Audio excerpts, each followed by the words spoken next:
मरना होगा तो कितनी सिक्योरिटी हो, लेकिन इनका इरादा यही है कि इसको कोई मार दे।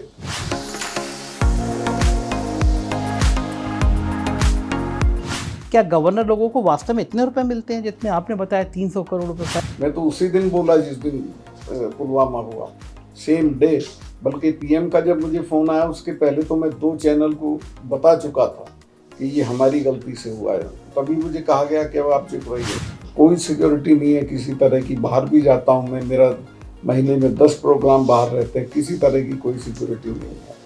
किराए के मकान में मैं रहता हूँ, मकान मिलता है वो जम्मू कश्मीर के रिटायर्ड गवर्नर को, वो भी मुझे नहीं दिया है, सिक्योरिटी भी मुझे नहीं दी है। ये सब बदले की भावना से होगा।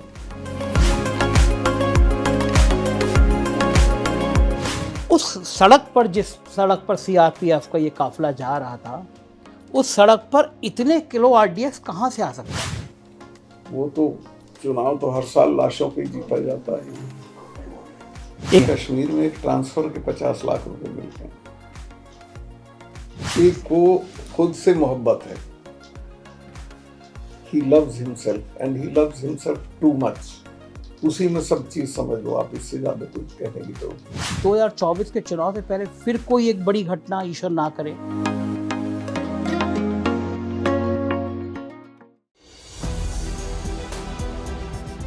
नमस्कार, मैं हूं संजय शर्मा। आप देख रहे हैं 4 PM न्यूज़ नेटवर्क। दिल्ली आया था कल, फिर एक दुखद घटना घटी। टीवी पे चला कि राजौरी में आतंकवादी हमले में हमारे 5 जवान शहीद हो गए। पिछले दिनों भी ऐसे हुआ था कि हमारे जवानों पर हमला किया गया था और हमारे कुछ जवान शहीद हो गए। कहा गया था कि जम्मू कश्मीर में धारा 370 हटने के बाद आतंकवाद की कमर तोड़ दी गई है। अब वहाँ आतंकी घटनाएं नहीं होंगी। लेकिन जिस तरह से हमारे बहादुर जवानों को शहीद किया जा रहा है, पूरे देश में एक चिंता की लकीर खिंच गई है कि आखिर जम्मू कश्मीर में हो क्या रहा है।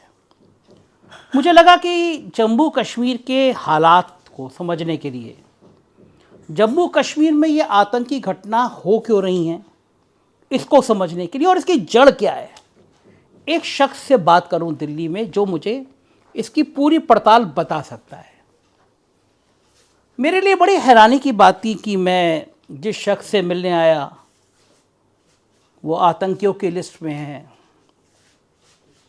वो तमाम ऐसे संगठनों की लिस्ट में है क्योंकि कुछ काम ऐसे किए थे जो पूरी आतंकी संगठनों को, पाकिस्तान को पसंद नहीं आए थे। तो मुझे लगा कि जब मैं इस शख्स के पास जाऊंगा तो पूरी तलाशी अभियान होता ही होता है। आप किसी वीआईपी के यहाँ जाते हैं तो पहले तलाशी होती है, आपके बैग की तलाशी होती है।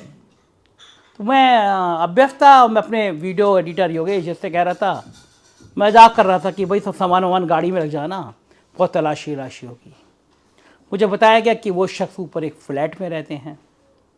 मैं गया, एक सामान्य सोसाइटी जैसे मैं जिस सोसाइटी में रहता हूँ, आप जिस सोसाइटी में रहते हैं।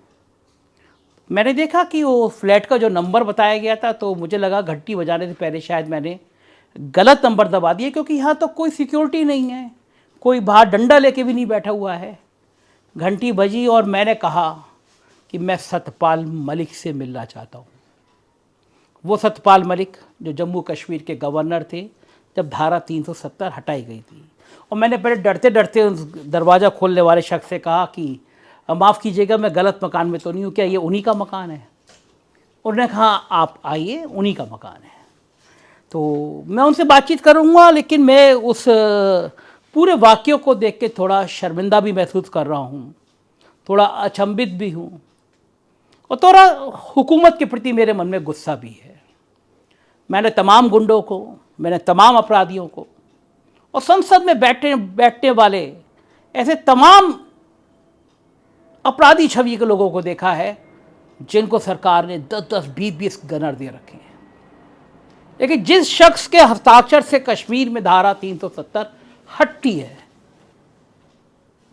पुलवामा हमले का जो आदमी एक एक चीज जानता है, उस शख्स के सुरक्षा के नाम पर एक व्यक्ति भी नहीं। क्या इस देश में सच बोलने की कीमत अब इतनी बड़ी हो गई है कि सतपाल मलिक जैसों की सुरक्षा देश के करधारों के लिए अब कोई महत्व बचती नहीं है। मैं अब मन की बातें ज़्यादा नहीं करूँगा, पहले उनकी मन की बात करता हूँ। सतपाल मलिक जी, स्वागत है आपका। और जैसा मैं कह रहा था, मुझे बड़ा हैरानी हुई कि कोई सिक्योरिटी नहीं। डर नहीं लगता आपको? डर क्या, जिसका होना होता है ऊपर वाला करता है। मिसेस गांधी तो इतनी सिक्योरिटी के बीच में मारी गई थी, मरना होगा तो कितनी सिक्योरिटी हो, लेकिन इनका इरादा यही है कि इसको कोई मार दे।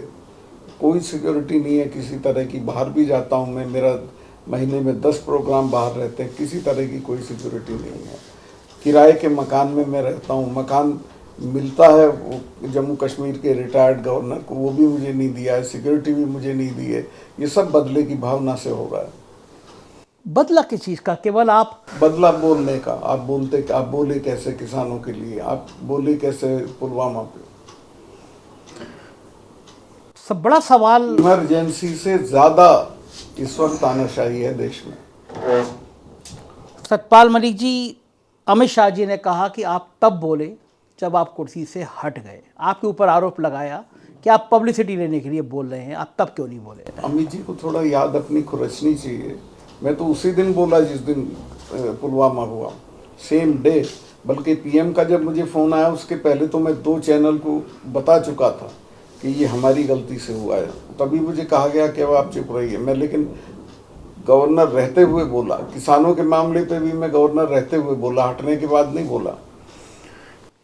मलिक जी, आप गवर्नर थे, पुलवामा की घटना हुई, आप कितनी देर में वहाँ पहुँचे थे? क्योंकि आप, मुझे याद, जहाँ तक मुझे याद आ रहा है, आप वहाँ गए थे, घटनास्थल पर अगले गए। दिन गया था। अगले दिन गए थे, शाम को मुझे पता चला था और उसके अगले दिन वहाँ पहुँचे। उनका फ़ोन आया था, उन्होंने पूछा क्या हुआ, मैंने बताया ऐसे ऐसे हुआ और इसमें हमारी गलती हुई, उसकी वजह से हुआ। तो उनका इस पे आप चुप रहिए। गलती आपने कहा कि गलती ये थी कि सीआरपीएफ को जहाज नहीं दिए गए। आसानी थी, अगर वो मेरे से मांग लेते, मैं लूप में नहीं था, अगर सीआरपी मेरे से मांगती होम मिनिस्ट्री के बजाय तो मैं दे देता। वो कह रहे हैं वो खत नहीं है कहीं पे भी, आप अपने मन से बोल रहे हैं ये खत। भास्कर की रिपोर्टिंग है, 4 महीने तक वो लेटर पड़ा रहा वहाँ। दैनिक भास्कर में रिपोर्टिंग है कि 4 महीने तक सीआरपी का रिक्वेस्ट का लेटर होम मिनिस्ट्री में पड़ा रहा। मलिक जी, आपका इनडायरेक्ट इशारा ये है कि पुलवामा होने दिया गया। नहीं, मैं ये तो नहीं कहना चाहता, पर मेरा इनडायरेक्ट इशारा ये है कि हमने अपनी फोर्सेस को इग्नोर किया, उनको मरने दिया। क्या आभास था? अजीत डोभाल साहब क्या कर रहे थे, आईबी क्या कर रहा था, इंटेलिजेंस क्या कर रहा था? अब पता नहीं क्या कर रहे थे, मैं तो कुछ नहीं कह सकता। आप गवर्नर थे, आपको तो पता होगा कि वहाँ इंटेलिजेंस क्या। वो इंटेलिजेंस इनपुट आते थे कि वहाँ तो बिना अदरवाइज भी वो जो स्ट्रेच है वहाँ तो जनरली टेररिस्ट घटनाएं होती हैं। उस सड़क पर, जिस सड़क पर सीआरपीएफ का ये काफिला जा रहा था, उस सड़क पर इतने किलो आरडीएक्स कहाँ से आ सकता है? ये तो बिना पाकिस्तान के अरेंज नहीं हो सकता है। था तो ये पार से ही आया था, लेकिन वो तो सुनते 10 दिन से लिए घूम रहा था लड़का उस गाड़ी में। और दिलचस्प बात ये थी, जब मैं बाद में गया मैंने देखा कि उस सड़क के उस स्ट्रेच पे 10 सड़क इधर और 10 लिंक रोड इधर से मिलती हैं, एक भी मैन नहीं थी, कोई जिप्सी नहीं खड़ी की गई थी कि भाई अभी ट्रैफिक जा रहा है सीआरपी का, आप मत जाओ। जबकि नियम है कि जब तक फोर्सेस गुजरती हैं तब तक कोई ट्रैफिक नहीं जाता है। तो ये नियमों की अनदेखी जानबूझ के की गई थी या फिर ये हो गया? अब इसको ईश्वर ही ज़्यादा अच्छा जानता, मैं तो इसमें कुछ अपनी तरफ से कमेंट नहीं करना चाहता। पर ये बिल्कुल असफलता थी सरकार की। पूरा चुनाव उस पर जीत लिया गया। वो तो चुनाव तो हर साल लाशों पे जीता जाता है। यहाँ एक बड़ा बयान दे रहे हैं आप कह रहे हैं कि चुनाव लाशों पे जीता जाता है हिंदुस्तान में। जी। पुलवामा भी इसका एक प्रयास था। आप गवर्नर थे, आपको उस दिन थोड़ा सा कहीं अपनी चूक का एहसास हुआ कि आपका भी एक नेटवर्क था, आप कहीं चूके, आपको व्यवस्था करनी चाहिए थी?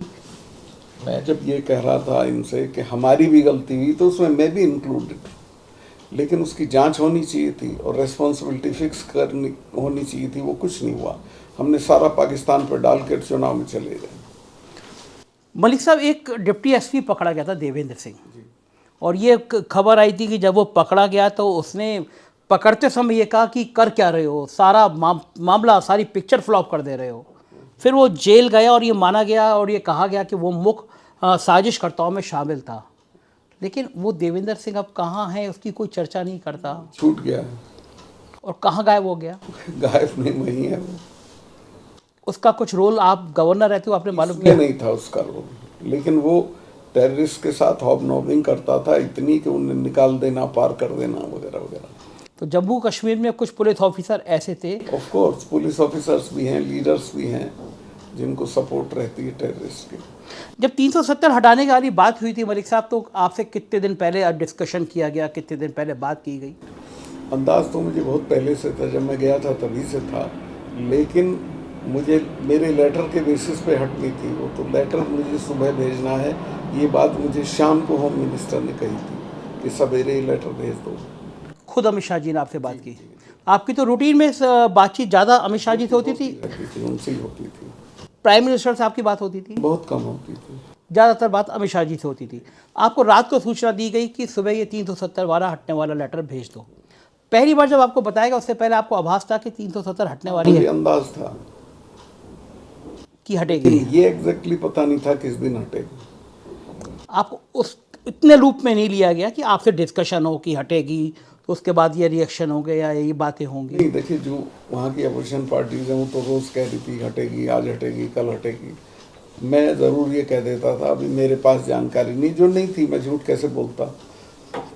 और जिस दिन जानकारी आई तब मैंने बता दिया, मैंने कहा कोई जेब से निकाल के तो हटेगी नहीं, पार्लियामेंट में आएगी, बहस होगी, पास होगा तब हटेगी।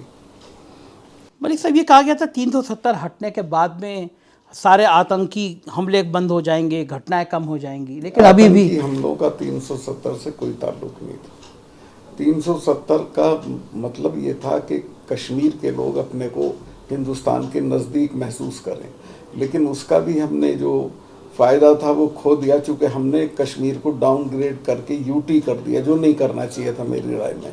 और यूटी करने की उनको ज़्यादा चोट है बजाय 370 हटने की। कश्मीर के लोग आपसे अब संवाद करते हैं और कुछ लोग बात करते हैं कि यूटी नहीं करना चाहिए था। लोग करते हैं, ये किसी ने मुझे नहीं कहा, पर मुझे पता है कि नहीं करना चाहिए था, ये उनको एहसास है। और ये इसके करने के नुकसान क्या थे? यूटी करने के नुकसान क्या थे? यूटी करने के नुकसान ये थे कि आपकी स्टेट को डाउनग्रेड कर दिया, आपका दर्जा कम हो गया। और सरकार ने शायद आउट ऑफ पैनिक में किया, इनको ये था कि पुलिस रिवोल्ट ना कर दे। यूटी करने के बाद पुलिस डायरेक्टली सेंटर के अधीन आ जाती थी। तो आपको कहना है मतलब ये है कि इन सरकार को, भारत की सरकार को डर था कि अगर हम इसको यूटी नहीं करेंगे तो स्टेट के पुलिस भी रिवोल्ट कर सकती है, इस वजह से हड़बड़ी में ये फैसला उठाया गया। तो इस इशारे का मतलब तो ये भी है कि पूरी प्लानिंग नहीं की गई, क्योंकि प्लानिंग तो बहुत दिनों से चल रही थी, पर इनकी प्लानिंग ऐसी होती है। राजनीतिक फ़ायदा उठाना ज़्यादा बड़ा था या फिर वास्तव में कश्मीर को आतंकवाद से मुक्त कराना ज़्यादा बड़ा मुद्दा था? नहीं, आतंकवाद से मुक्त कराने के लिए 370 नहीं हटाई थी। 370 तो चूँकि इनका प्लैंक था, ये हर चुनाव में बोलते थे, इनके घोषणा पत्र में था, वो तो अपने वोटर को अपीज करने का था। एक बड़ा मुद्दा बार बार आपसे पूछा जाता है, हर इंटरव्यू में पूछा जाता है, राम माधव और अंबानी की फाइल्स का। सीबीआई ने भी आपको बुलाया और कई घंटे आपसे पूछताछ की। क्या क्या पूछा आपने, कुछ बता सकते हैं? देखिए, जिनसे पूछताछ करनी चाहिए उनसे तो करी नहीं।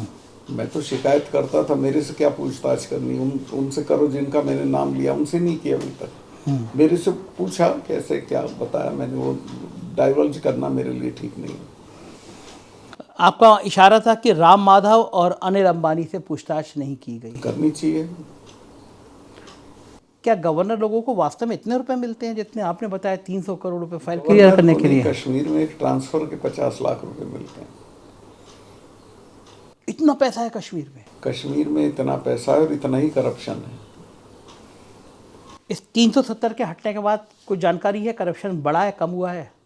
मैं नहीं कह सकता, क्योंकि मैं तो 1 महीने बाद चला आया था। तो कश्मीर में इतना पैसा क्यों मिलता है, किस बात के लिए मिलता है? कमाते हैं लोग। कश्मीर के जितने भी फॉरेस्ट का जो चीफ है वो रिटायर हुआ, महारानी बाग में बंगले मिलेंगे उनके सब। जो भी वहाँ डिपार्टमेंट के हेड हैं सबके बंगले दिल्ली में मिलेंगे आपको। तो ये बात तो आपकी जानकारी में तब भी आ गई होगी जब आप गवर्नर थे? लेकिन मैंने जब ये दोनों कैंसिल किए मामले, उसके बाद से पैनिक हो गया था, डर हो गया था, फिर कम हो गया था करप्शन। बीजेपी मानती है आप बड़े खुराफाती टाइप के गवर्नर हैं। आप गोवा में थे तो गोवा में आपने चीफ मिनिस्टर की ढेर सारी शिकायत कर दी। सच्ची की थी, लेकिन वो पनिश मुझको किया, उसको तो किया नहीं। जो बिल्कुल सही शिकायतें थी वो की थी। वहाँ क्या था मामला? पूछते अब ठीक नहीं है इस वक्त कहाँ मेरा। प्राइम मिनिस्टर कहते हैं कि उनको भ्रष्टाचार बहुत बुरा लगता है, नफरत है प्रधानमंत्री जी को मेरा भ्रष्टाचार। अंदाज है उनको उतना बुरा नहीं लगता। उनको अपने आदमी का भ्रष्टाचार ठीक लगता है, दूसरों का खराब लगता है। अपने आदमी को छूट दी जाती है। ये जो 2024 का चुनाव है, इसमें इस घटना को, पुलवामा वाली घटना को जो ख़त्म हो गई थी, बल्कि जो सवाल उठा रहे थे सर्जिकल स्ट्राइक पे, पुलवामा पे, कह दिया जाता था कि ये भारत विरोधी हैं, इनको पाकिस्तान चले जाना चाहिए। लेकिन आपके ये सवाल कि पुलवामा में सीआरपीएफ को जहाज़ नहीं दिया गया, पुलवामा की घटना में लापरवाही बरती गई, प्राइम मिनिस्टर ने आपको फ़ोन करके कहा चुप रहो, ये उन्होंने नहीं, 2 घंटे बाद मुझे, चूंकि मैं 2 चैनल को बता चुका था कि हमारी गलती से। हाँ 2 घंटे बाद अजीत डोभाल का भी फोन आया, उसने भी कहा सत्पाल भाई अभी मत बोलो इसको। तो मैं समझ गया था अब इसको एक किस डायरेक्शन पे ले जाएंगे। आपको लग गया था कि अब इस घटना के बाद चुनाव में ये इसका फ़ायदा उठाएंगे। इलेक्शन का इशू हो चुका है। बहुत डर लगता है मलिक साहब जब चुनाव पास में आते हैं, और लगता है जो आपने भी कहा, आम आदमी के मन में भी ये सवाल होता है। वो कहता है कि ये जादूगर लोग हैं, ये चुनाव से पहले कुछ करवा देंगे। तो क्या ये जो कहते हैं, जो कि आप सत्ता में बहुत करीब रहे, आप गवर्नर रहे, आप पॉलिटिकल विंग के इतने करीबी रहे, क्या इन बातों में सच्चाई होती है? नेता इस हद तक, आप देख रहे हो गोधरा कैसे हुआ, फिर दंगे हुए, फिर कैसे इलेक्शन हुआ, और ये पुलवामा हुआ, फिर इलेक्शन हुए, दिल्ली में दंगे हुए। नेता इतने संवेदनहीन होते हैं, उन्हें कोई फ़र्क नहीं पड़ता है कि आदमी मर रहा है, गरीब आदमी मर रहा है, लाशें आ रही हैं। इस वक्त तो इसी तरह के हैं जिनको कोई संवेदना नहीं है। लड़कियां बैठी हैं 1 महीने से, ये जब जीत के आती हैं तो इनको चाय पिला के फोटो कराते हो इनके साथ, और आज इनकी सुनवाई नहीं, एक फ़ोन नहीं आया प्राइम मिनिस्टर का इनके लिए। अच्छा, क्यों नहीं आ रहा होगा आपके हिसाब से? क्यों नहीं आ रहा होगा? प्राइम मिनिस्टर फ़ोन करके कहते बेटिया आ जाओ, चाय पियो, समस्या क्या है बताओ, हम तुम्हारी बात करें, क्यों नहीं करते होंगे? उसके एजेंडे पे नहीं है। जब जीत के आएंगी तो फोटो शूट कराएगा अपना। आपके तो करीबी ताल्लुकात रहे होंगे, गवर्नर बनने के लिए प्राइम मिनिस्टर की क्लियरेंस चाहिए होती है, उन्होंने आपको गवर्नर बनाया होगा, तो आपके तो लंबी लंबी बातें हुई होंगी उनसे। कैसे व्यक्ति, कैसे है उनके, मतलब टोटल पर्सनालिटी? व्यक्ति को खुद से मोहब्बत है। He loves himself and he loves himself too much. उसी में सब चीज़ समझ लो आप, इससे ज़्यादा कुछ कहने की जरूरत नहीं। मुझसे एक मेंबर ऑफ पार्लियामेंट ने कहा कि मैं अपना नाम तो नहीं लूँगा, लेकिन उन्होंने मुझसे पूछा कि आप कैसे लगते हो। मैं कहा आप जनता बहुत पसंद करती है, तो उन्होंने कहा नहीं, जनता मुझे भगवान मानती है। ऐसी बातें भी होती हैं। हो सकता है।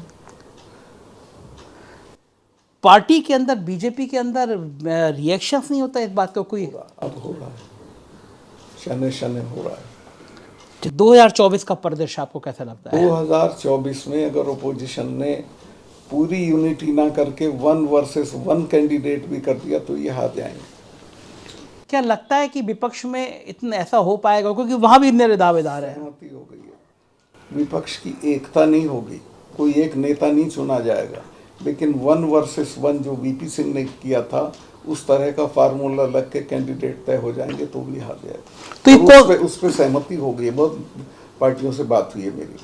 आपकी बात हुई है, मतलब आपका, मैं ये मान सकता हूँ कि अब आपको भी बुरा लग गया है कि आपको इस तरह हटाया गया, और आपकी बाद में सिक्योरिटी हटाया गया, मकान नहीं, तो अब आप भी गुस्से में, आप भी बिल्कुल उनको नेस्तनाबूद करने के लिए अपोजिशन से बात कर रहे हैं। मैं उस तरह से नहीं सोचता, मैं गुस्से से, मैं देश के बारे में सोचता हूँ। अगर ये रहेंगे, खेती को ख़त्म कर देंगे, किसान को ख़त्म कर देंगे, फौज को ख़त्म कर देंगे, नौजवान, महंगाई हो जाएगी, बेरोजगारी हो जाएगी, देश नष्ट हो जाएगा। आप किसी पॉलिटिकल पार्टी में? ना मैं कहीं नहीं जाऊंगा, ना मैं चुनाव लड़ूंगा, लेकिन मैं देश को बचाने की लड़ाई लड़ूंगा। तो क्या प्लानिंग क्या है? सतपाल मलिक की प्लानिंग क्या है? मेरी प्लानिंग है सबसे मिलता जुलता रहूंगा, जहाँ ज़रूरी होगी कैंपेन में कोई बुलाएगा जाऊंगा। अच्छा, आप चूँकि जनता से लगातार मिलते हैं, संवाद करते हैं, जानते हैं, जनता आपके पास लगातार आती रहती है, क्या फीलिंग है आम आदमी के मन में कि सरकार को लेकर क्या है? आम आदमी की फीलिंग ये है कि ये बहुत बुरी सरकार है, ऐसी सरकार कभी नहीं आई और इसको हटाएंगे। वो जो हिंदू राष्ट्र वाली बातें हैं, जो बोलिए आप, रोज़ नहीं होता वो। हिंदू दंगे के दिन हिंदू होता है, फिर 4 दिन बाद वो नॉर्मल हो जाता है। अच्छा, आखिरी सवाल, आपको लगता है कि 2024 के चुनाव से पहले फिर कोई एक बड़ी घटना ईश्वर ना करे हो सकती है? कुछ भी कर सकते हैं। फिर कोई घटना हो सकती तो रोज सुबह जब उठता हूँ ये मान के उठता हूँ कि ये कहीं भी मरवा सकते हैं, कुछ भी करा सकते हैं। आप अपनी सुरक्षा को लेकर खुद खुद क्यों नहीं करते? देखिए, मैं ईश्वर पे छोड़ दिया, अब उससे बड़ी कोई ताकत नहीं है। आप ऐसे ही मस्त रहेंगे, निश्चित रहेंगे। और ये भी सही है, अगर मुझे इन्होंने हार्म करने की कोशिश की तो इनको ज़्यादा बड़ा नुकसान होगा। ये थे सत्यपाल मलिक, कह रहे थे कि सुरक्षा भगवान भरोसे है और इंदिरा गांधी को भी उनके सुरक्षाकर्मी नहीं बचा सके। ये एक बात है, लेकिन हर आदमी की, ऐसे आदमी की सुरक्षा की जाती है। और सत्यपाल मलिक ने तो धारा 370 हटाने वाले कागज पे हस्ताक्षर किए, जो अंतर्राष्ट्रीय स्तर पर एक बड़ा मुद्दा है। सरकार से के समर्थन में और ना, और सरकार के विरोध में होना, उनके विचारों से सहमत होना और विचारों से असहमत होना, ये दोनों अलग अलग बातें हैं। लेकिन लोकतंत्र में अपने से असहमत होने वाले का भी सम्मान किया जाता है, उसकी सुरक्षा की जाती है। मुझको यकीन है सरकार के कम से कम यह एहसास होगा कि सत्यपाल मलिक भले सच बोल रहे हो या गलत बोल रहे हो, इसका फैसला एक जांच के बाद होगा। लेकिन एक शख्स बोल रहा है जो कई राज्यों में आपने गवर्नर चुना, तो उसकी सुरक्षा की जिम्मेदारी आपकी है, सरकार की है।